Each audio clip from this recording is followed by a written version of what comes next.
Hey everyone, I'm Jerry James Stone. I'm going to show you how to make a delicious broccoli with a wonderful homemade cheese sauce. You're going to love it. Let's get to it.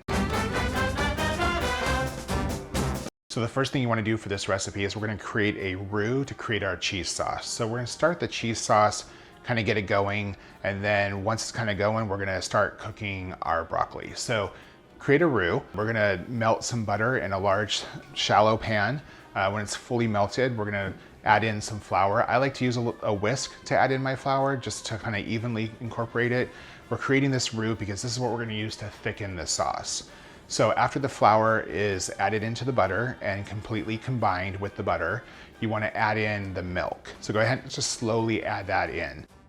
So now that the milk is in there, you want to turn the heat up to about medium high. We want to bring that mixture to a simmer. So while it's starting to kind of come up, go ahead and whisk it too, because you want to make sure that you incorporate all of that flour and butter into the milk. And we're going to bring it to a simmer and we're going to cook it for a few minutes so it'll thicken, but also so it doesn't have any sort of floury taste. As I mentioned, we want to bring it to a simmer, but don't boil it. That's important. So just bring it to a simmer and cook it for about 2 minutes. While that milk is coming up to a simmer, go ahead and add your water to a large pot. We're gonna go ahead and blanch the broccoli. So add the water to the pot and bring that to a boil.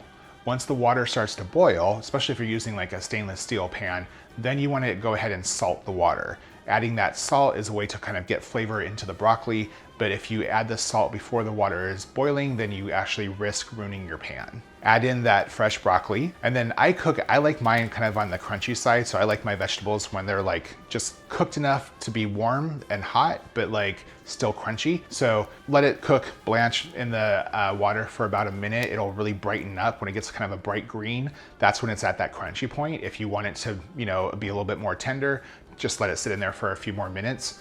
But once it's actually done cooking and it kind of brightens up, you want to take the broccoli out and transfer it to an ice bath. The ice bath will stop it from cooking so that way it doesn't get mushy. Okay, so if your milk mixture has simmered for a few minutes, now it's time to add in the cheese. So you want to turn off the heat and remove the pan from the heat.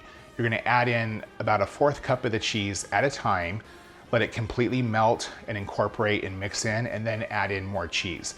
The reason you don't want to do this over the heat is because if you do it that way, you risk the sauce breaking, and then it's just going to be gross. So it's really important to not do this with direct heat. So there's more than enough warmth in there to melt that cheese. So just kind of keep adding in a little bit at a time, incorporate it, add to the next batch until it's all mixed in.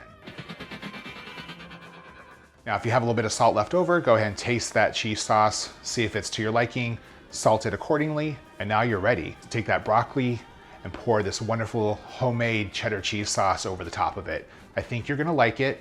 Hey, you know what? I know you're gonna like it. If you like this recipe, give me a thumbs up. If there's something that you wanna see, just drop a comment below. And if you like to cook like I do, I release new recipes every single week. So please subscribe. See you guys next time.